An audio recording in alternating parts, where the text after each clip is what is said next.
A report on the Building Bridges report that was launched last week has attracted mixed reactions across the political divide over its implementation. According to the critics, the report is not inclusive, and if implemented the way it is likely to cause more divisions rather than its intended purpose of uniting Kenyans. Our reporter Jeff Khaemba with more details on that story. It is just 4 days after the BBI report was launched at the Bomas of Kenya. However, all note is not rosy with the report, as the leaders clash over its implementation. The introduction of the Prime Minister position is what has caused political jitters across the country.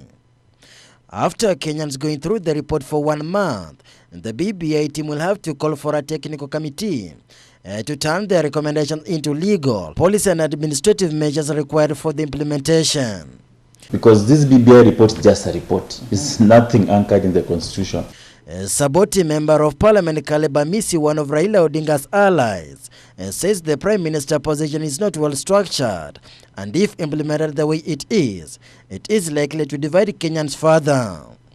The Prime Minister is recommended to be appointed from the majority party, a decision Amisi says was not well thought out. The Prime Minister has a lot of loopholes. There is a scenario whereby the majority party probably brings the president.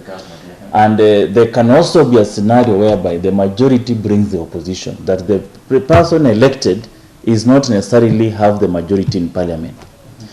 Now, you are going to choose a prime minister from the opposition, people who are against you, and you want to work with him. It does not make sense. There is a scenario where a president and the prime minister comes from the same party. You have a scenario whereby the prime minister and the president comes from the same party that have won, because maybe the president's party is the majority in parliament. So you are saying the president and the prime minister and the deputy president are in the one party. What if they are still from 2 regions? Say the way we are, maybe Rift Valley, Central. So Rift Valley as the president, Central as a vice president, deputy president, because the deputy president is still there. And then because their party has a majority in parliament, they choose one of their own, because it has to come from the majority. So what kind of inclusivity is there? The BBI report proposed that the Prime Minister may be sacked by the President or through a vote of no confidence in the National Assembly. You are saying the President can sack the Prime Minister. And you are also saying the President, in consultation with the Prime Minister, they choose the ministers. So once the President has sacked the Prime Minister, and the Prime Minister also took part in choosing the minister, so are the ministers also going to be sacked? Because these ministers are at their courtesy of the Prime Minister whom you've sacked.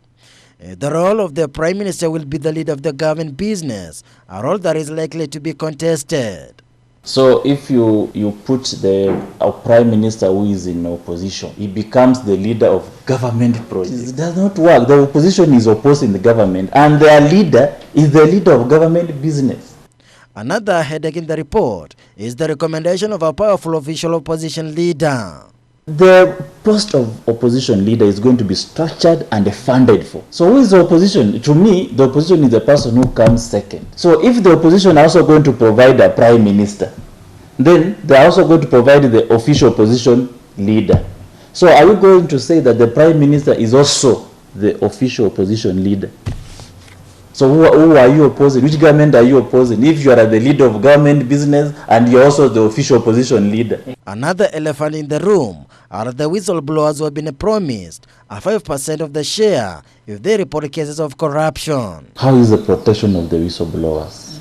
Number 2, how long does corruption case take? Number 3, who are these people involved in corruption? The corruption is at the center of power. The technical committee is expected to draft once again the report, including the views from the Kenyans, and then bind into the proposals by Kenyans into a legal document. Reporting for Ebru TV, I'm Jeff Khaemba.